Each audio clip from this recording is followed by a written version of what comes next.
Hey everybody, Alex from SeemsGoodMagic.com here. We're doing another Swiss cube draft. Got Mox Pearl, so probably can't pass a Mox since it's free mana. I might as well look at what else is worth mentioning in here, I guess. Time Spiral, which usually belongs in Storm decks that unfortunately go over my head, or typically I can't play too optimally. Elite Vanguard, good card there. Yeah, I don't know. Nothing else super insane in here, I don't think, right? Deranged Hermit's a fantastic card. Schadenport, I'd like to table it. I'm typically an aggressive cube drafter, much to many people's chagrin. So something like Port would work really well for that. Let's just take the Pearl and move on with it. Okay. Follow-up pick. Well, what does this thing do again? Destroy 4 lands you control, then they destroy 4 lands they control. And it deals 4 damage to each creature. Cool. So it's like Wildfire. Worn Power Stone, more ramp. Don't like the ramp decks, don't like the mid-range. We got the Mox Pearl. Maybe we go with the Mirren Crusader. Go sort of like a White Weenie deck, perhaps. Or even like white-blue with a couple counter spells. I'm not opposed to that. Time Vault. If I take it and I get a Voltaic key, I get to go infinite. But I don't really want to go combo that much either. No siree. I like the aggro. Alright, let's take this Mirren Crusader and move on. Alright. Terminus is a card, but not the one I'm looking for.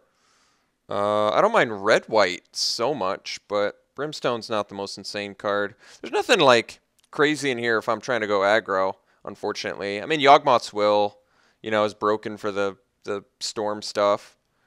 I mean, Terminus, like I said, is a card. I don't like it so much if I'm trying to be aggressive.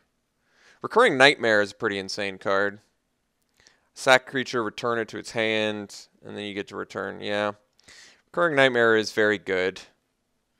Do I try for black-white?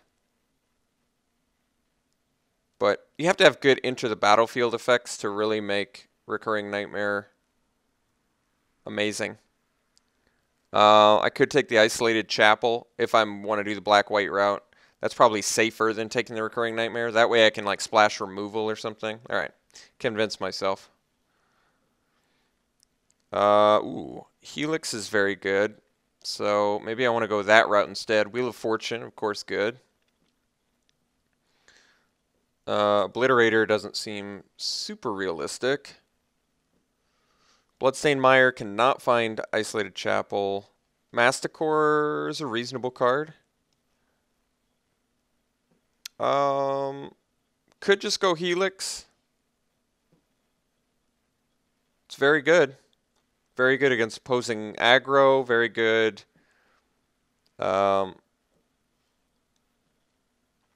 against everything. I mean, when don't you want to deal 3 damage to something and gain life for a relatively, nice cost? 2 anti-artifact red cards as well. Someone said Tezzeret the Seeker is pretty broken. I'm going to take this Helix. I'm feeling it. Let's see here. Hero of Oxid Ridge is on color with our plan. Tezzeret. Something. Nothing really on color with what I'm trying to do so much. I do have this piece of fixing for black spells, but Reanimate, not really feeling that. Could take the Hero of Oxid Ridge. It's fine. I've never had a problem with this card, but wasn't exactly what I was thinking of for this deck. Alright, I'll take it. It's fine.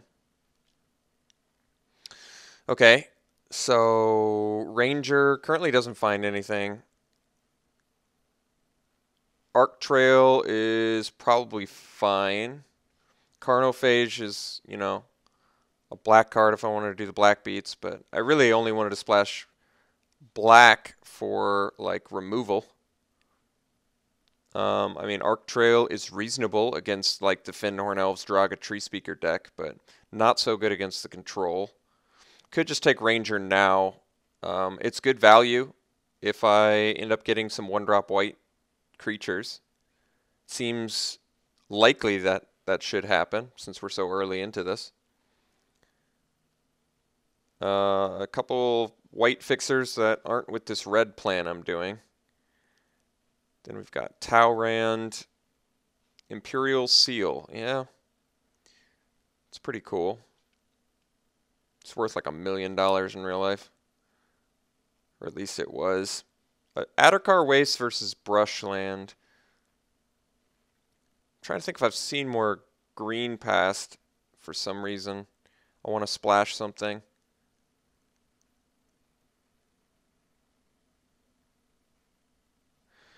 Guess I'll take this Addercar Waste. I think I'd rather do blue-white if I had to. Could take the Mana Tithe. I think we've got to take the Sacred Foundry if we're planning to make this red work, which I would like. Wait, what the hell is this? Doretti, Scrap Servant. Never seen this card in my entire life. Discard up to 2 cards, then draw that many cards. So, opposite of Dak. Sacrifice an artifact if you do return an artifact from your graveyard to the battlefield. Interesting. And then Emblem. Whenever artifact in the graveyard, turn to the battlefield the next end step. Oh, that's kind of cool. Let's take the Sacred Foundry. I like the Zealous Conscripts too, by the way. But all right, did table the port. We've also got Stromkirk Noble, which, if I want to be aggressive, is very good. It seems like something to search up with Ranger also seems good. But let's be honest, do I want to search up a Stromkirk Noble off a Ranger? Not especially. Isochron Scepter can imprint Lightning Helix. That could possibly be good. But I guess I'll take the Noble over the port. I do like the port a lot, but I kind of look like I've got to do some work with my mana here, so... Geez, Glacial Fortress too? Could just take the Null Rod, but then we can't use our own Mox Pearl. But again, I guess, you know, having Null Rod might be a really beneficial thing against aggressive decks. All right, I'll take it. Terminus, I mean, I might as well sideboard against opposing aggro decks. I think I want the Manic Vandal over the Smash here. Could also just take the Wheel of Fortune. If I pee out my hand, it's nice. But Manic Vandal is going to be really good. I really like the idea of dropping a creature and destroying a thing. I like the Smash to Smithereens too, but for some reason... I guess the problem with Manic Vandal is you can't play it if you have Mox Pearl and it's the only thing on the board, but I'm not too worried about that. Maybe I'll take the Reanimate in case somebody's planning on doing that. Take the Ancient Grudge for sideboard, although no fixing for it yet, and a Storm card, okay. So I'm trying to play, I guess, Boros Beats. Not the best start, though. I did get a Sacred Foundry, but I only have 7 playables currently, so I got to up that count for sure. Ooh, Sword in here, too? Jeez. That one's pretty good. There's also Path, which is very good. Vortex, which is insane. Just all sorts of goodies in this pack. All sorts of goodies. God, Tolarian Academy's on this, too. This cube. I mean, Path is pretty insane. 1 mana removal for anything. I think I just got to go with the Sword, although that's another card to be skeptical alongside Manic Vandal, but it's tough to deny Sword of Light and Shadow, especially when you equip it on a Mirran Crusader.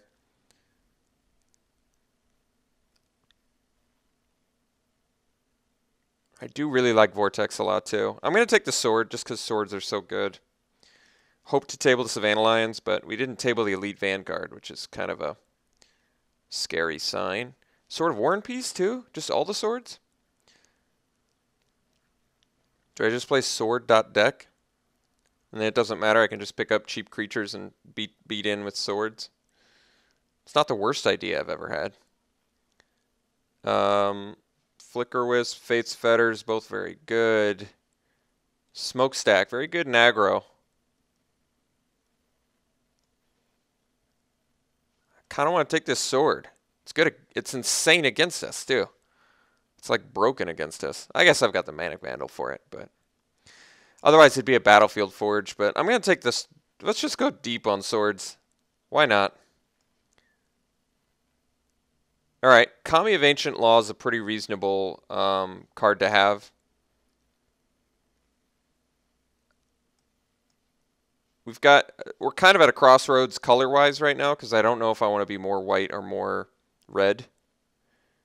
I think I like the versatility of Kami more than the extra power when attacking with Borderland Marauder. So I think I'm going to go Kami of Ancient Law.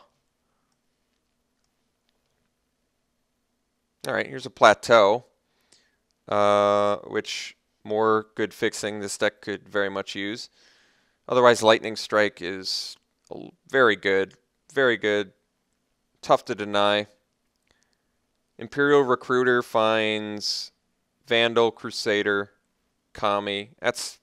And Noble. I mean, that's good too. I think I'm going to go Plateau. I'm just going to get the fixer here. Set those aside. Elspeth is fine. I think I'm more into the Blade Splicer. Prophetic Flame Speaker is pretty cool too, but Blade Splicer is nice. Gives you 2 things to equip your little nasty swords to. And look at the color protection we have now. Black, white. I guess white, red too. So it would have been cool if there was no overlap. Elspeth is good. I don't really like it for this deck so much. I'd rather have the Blade Splicer. It's a better turn progression with the hero.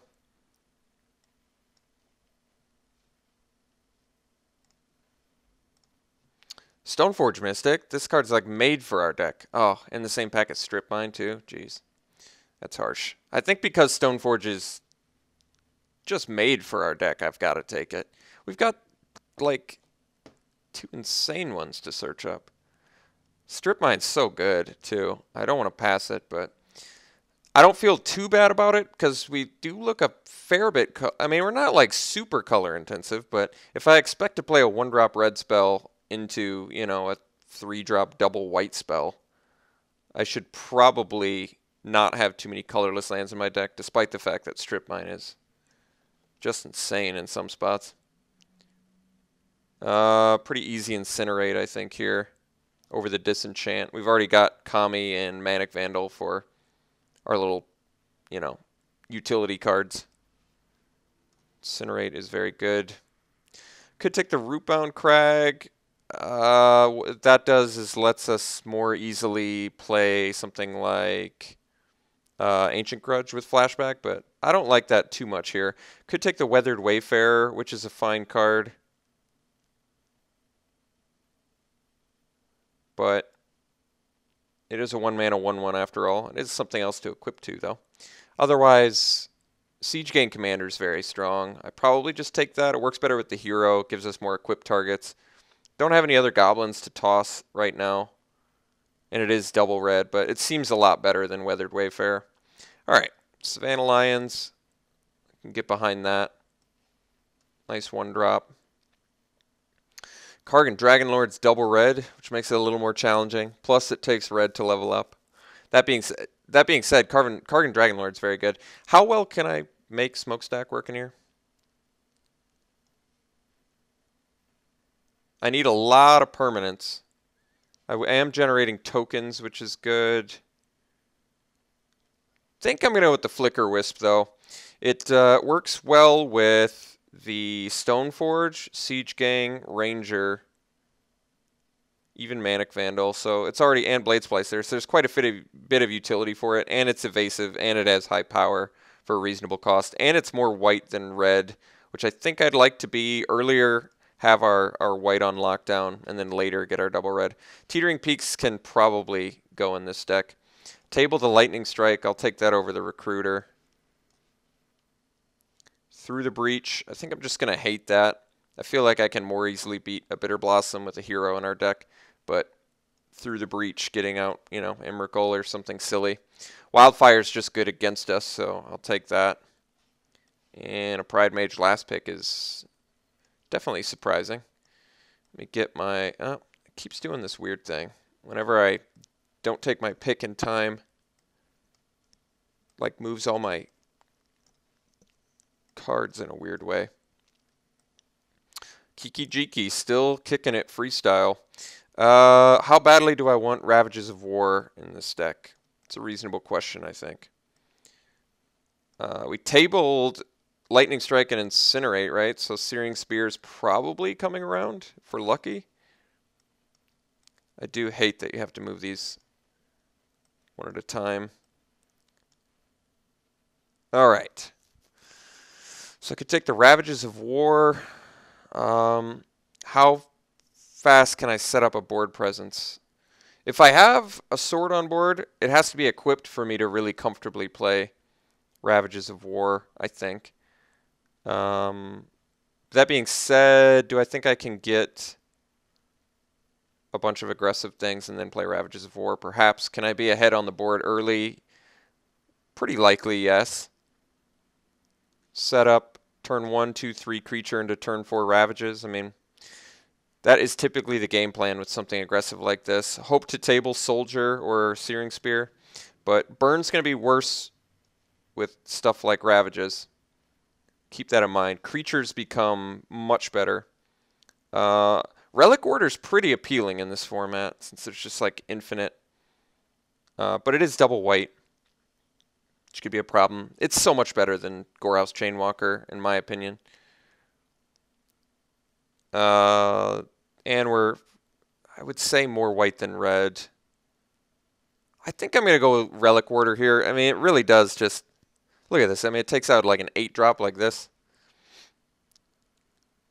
They do potentially get it back, which could be a big issue, but otherwise I'm taking like a Searing Blaze or a Chainwalker. I like the idea of Relic Order. Even takes out Wormcoil, which is nice. Relic's typically good, but Caracas does not... We don't have any legends. So that's not going to work. Although you can bounce opposing legends too, so there is that. Not to be overlooked. Kind of want the Storm Breath. Kind of want the Metamorph too. For swords or opposing artifacts. Storm Breath's quite good. It's a bit expensive. There's also Cackler. I probably just need to up my cheap creature count if I'm going to make this Ravages of War work, I would think. I do like the Metamorph and I like the Storm Breath. There's a decent chance we table the Cackler, but I'm going to take it anyway. Alright, Figure is fine. Journey is very nice. Dualcaster Mage is still fine in this deck, but double red could be a problem. It's tough to deny the Figure, but Journey is definitely very good. How much creature removal do I have currently? Incinerate, Helix, Strike.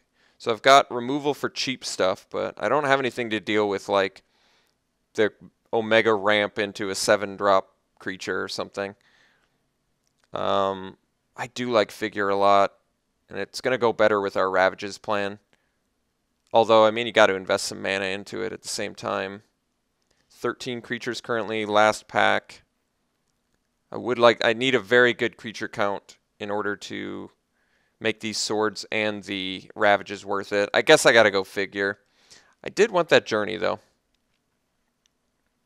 There we go. I got the Armageddon, too, so rewarded for sticking with this sort of pump out a bunch of stuff plan. Torch Fiend, I think we just got to up our creature count tremendously. I just want millions of creatures.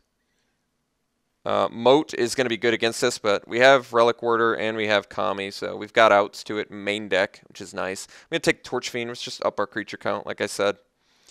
Mother of Runes, tough to deny her. Lavamancer's good, too. What's better? I mean, Mother pushes damage through and protects from removal, which is pretty nice to have when you've got sort of worn, or when you're trying to equip a sword to something. It's nice to have that added protection. But Lavamancer pushes damage through. I guess the Lavamancer's worse with our Ravages Armageddon plan. I really don't want to fight against Elishnorn, but might just have to, I think. Or Massacre Worm for that. Both of these cards just absolutely annihilate us. So hopefully our Armageddon Ravages of Warplane comes together. I think we can take Chain Lightning, and Light and Tutor can find us nothing. Guess we don't have any enchantments. Magus is fine, but we're on the Destroy Lands plan, so it seems irrelevant. Yeah, I think it's a pretty easy Chain Lightning here. Alright, we did table the Searing Spear. Could take the Chrome Mox. Having the Chrome Mox is nice with Ravages and Armageddon and Mox Pearl. That way we can operate without having lands. But I don't like the card disadvantage of Chrome Mox. I've never liked that for aggressive decks. It just seems really wasteful to go like turn 1 Chrome Mox, exile something, play 2 1-drops with a land. I mean, you're out of your hand on turn 1, and I don't feel like you have enough pressure. So I'm going to take the Searing Spear. Here I can take Searing Blaze pretty easily, not have any issues there. It's just a good card. Rift Bolted table, getting all the burn. Manriki Gusari is good against us because of the double swords, but I'm going to take the burn. Table the Journey. I'm going to take it over the Dualcaster Mage. Despite the fact Dualcaster is pretty good in this deck, I'd rather have Journey, mostly because it deals with everything. But God, I gotta admit, Dualcaster's good. I feel like I'd have a hard time getting that much red though. Gutter Snipe. I could probably, to be honest, more easily play Gutter Snipe. I mean, I'm going to take it here, but I don't know if we're going to end up playing it. Sin Collector's good against us, so I'll take that. Necropotent's last pick. All right. So we've got a game plan. We're doing land destruction. I need to maximize my creature, which means I'm probably going to end up cutting some burn. Creatures are really what you want with Ravages and Armageddon. You don't want to be dealing with burn spells. So we'll have to figure out what our worst burn is and what our priority best burn is. Because I think we're actually just not cutting any creatures. We get to play 16 lands because I've got the Mox Pearl, so that's nice. We ended up only getting a couple pieces of fixing, but at least they're good ones. It would have been nice to get a fetch too, but it's okay. Let's separate stuff here. And I can put this up with the lands because technically Mox Pearl is getting played as a land. So, all right. So I don't want to cut any of my 17 creatures, I don't think. Yes, I've got a lot of artifact enchantment removal main deck, but I actually view that as a good thing, especially since we have to compete with cards like Moat and Moxen, opposing Moxen, and just, you know, crazy powered out artifact decks with like Mishra's Workshop and nasty stuff like that. So let's figure out, I'm still okay with both swords, by the way, in the deck, especially alongside the Mystic. So really, I think we're just cutting some burn spells, and it's got to be 5 burn spells. Man, that's a lot. That's like all my burn spells. What are the weakest ones? I've only got currently 2 double red spells, so I guess that makes Searing Blaze a little bit worse. Searing Blaze in a vacuum is an amazing card, but in this deck, I think it gets a little bit worse because I'd like to sort of minimize my red impact on this deck and maximize my white. But I'm going to have a hard time doing that in general, which once again makes me happy I've got the Plateau and the Sacred Foundry. So I really do. I got to figure out what cuts I'm doing here.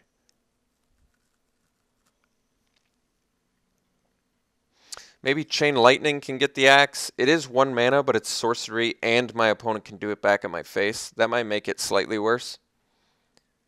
I do have to keep reminding myself that I'm not playing a burn deck. I'm playing a dedicated power out creatures, destroy lands deck. So for that reason, I think both Chain Lightning and Rift Bolt get the axe. We'll cut the Searing Blaze. Then it's just 2 more cuts. This does any permanent. That's kind of cool too. So that even works well with the Journey, which is nice. Ranger Vios finds pretty much everything, so it's very good in this deck. I like that. Our weakest creature now is got to be Gutter Snipe, so maybe I can cut that.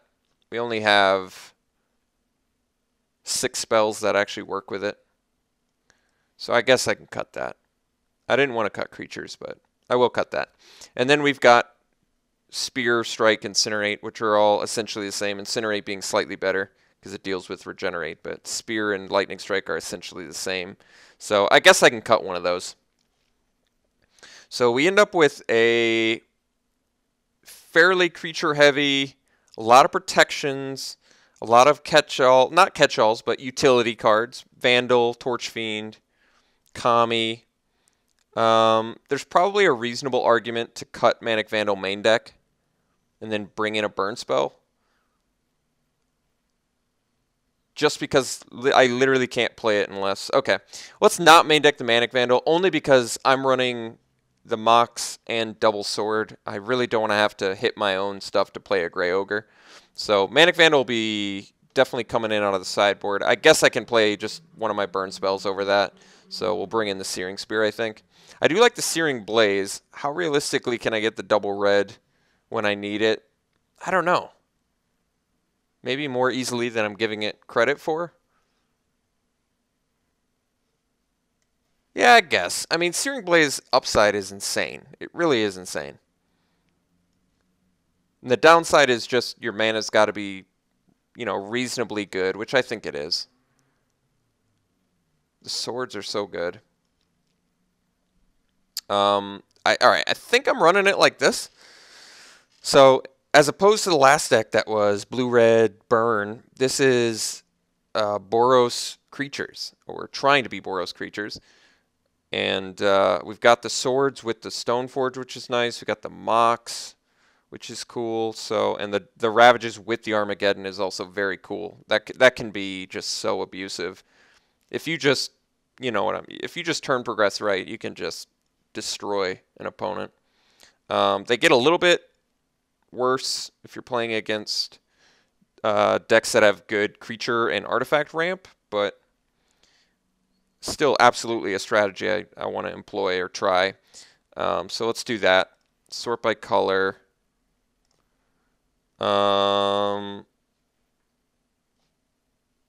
Get a Foundry already. We've got Plateau.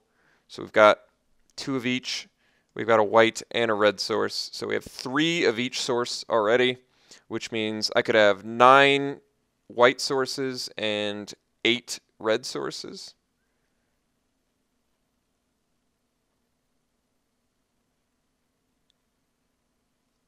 Nine, 8.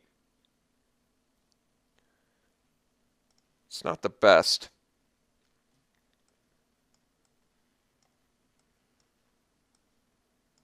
I mean, it's not awful, but it's not as good a mana as I'd like. Wait, is that only 7? How did I do the math wrong on that? Oh, I'm missing a land. All right. I just forgot to add another mountain. So I do think I want to do 9-8, mostly because I need both early. So this could have some issues, definitely.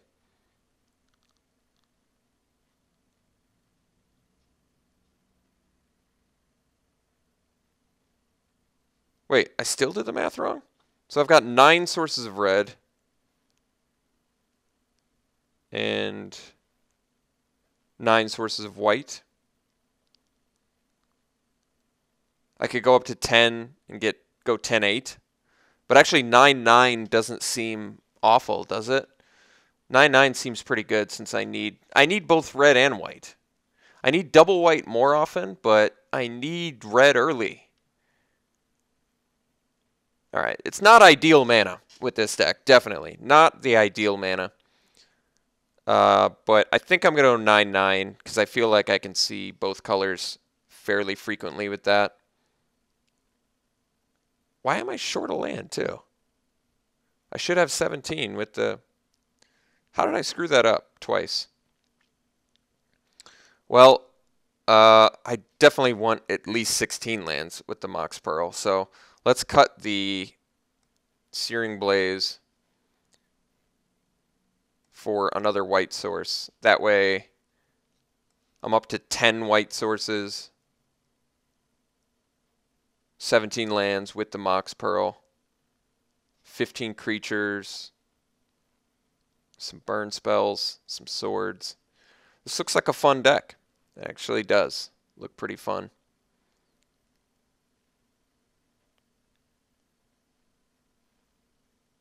Yeah, so Boros aggro. We'll see how it does. See you round 1.